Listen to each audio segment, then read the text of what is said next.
inspired by was Bill Clinton. And I'll say the reason for that is he's the only president during my lifetime who's actually made me think that government is the highest calling that you can do. Through everything that he went through, the goods and the bads, he just left me feeling that working for the government and being a leader is an honorable tradition. So that was inspiring for me. So thank you.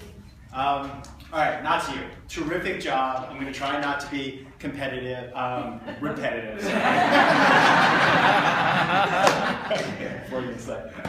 So the hard skills, right? The tangible speaking skills were terrific, right? The movements, the gestures, the setting the scene at the beginning, you had us all hooked. I love the sweet smell of fake tanning spray permeates the room. I mean, you had us hooked right from the beginning, and I think right away you demonstrated a lot of the hard speaking skills, right? The movement, the voice, all that stuff.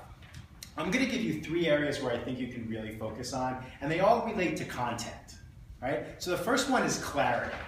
I thought there were a couple of things that I was really unclear about. So one is, you said a couple of times the perfect girl is gone. And I wasn't sure whether that was you saying that in your head or that was your daughter saying that. So that was a little unclear. But I think the bigger thing on clarity is courage. You've kind of redefined it. And I Googled it afterwards just to make sure that I wasn't wrong. But actually, like, the real definition of courage is doing something that frightens you.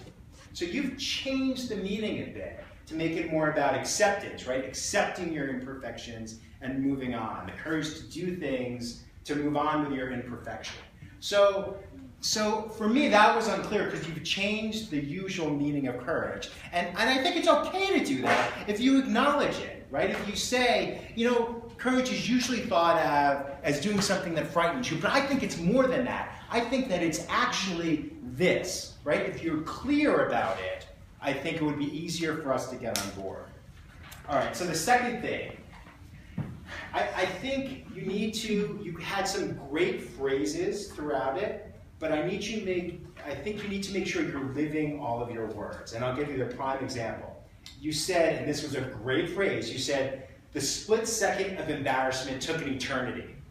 And you waited like 2 seconds. You tried, right? You waited a little bit, and then you moved on. And I wanted to feel like an eternity, right? I wanted it to be uncomfortable, as like this should feel like an eternity. So that's the kind of thing where, like, read your speech and see if there are things that you can actually live and make us experience that amplify your words. And then the third thing is relatability. And I think in a speech contest, this is actually the most important thing.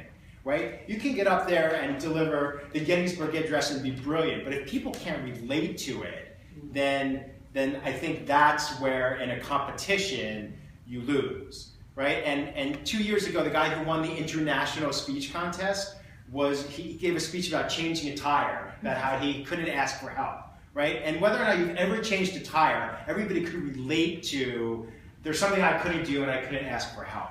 And I found difficulty finding what I could relate to in your speech, especially since one of your examples was 9/11. And when you get something that's so dramatic and so distant from, wow, if I didn't help someone who had someone who died in 9/11, it's hard to relate to. I think you just need to find the point in your speech that is relatable for everyone and hammer that home, because we want to relate to it. You have to help us a little bit. But overall, I'm sorry, I know I'm over. Overall, I think the content is there. I think you've got great bones. You've got the terrific skills. I think you just hone in a little bit. It's a totally winning speech. So thanks for that.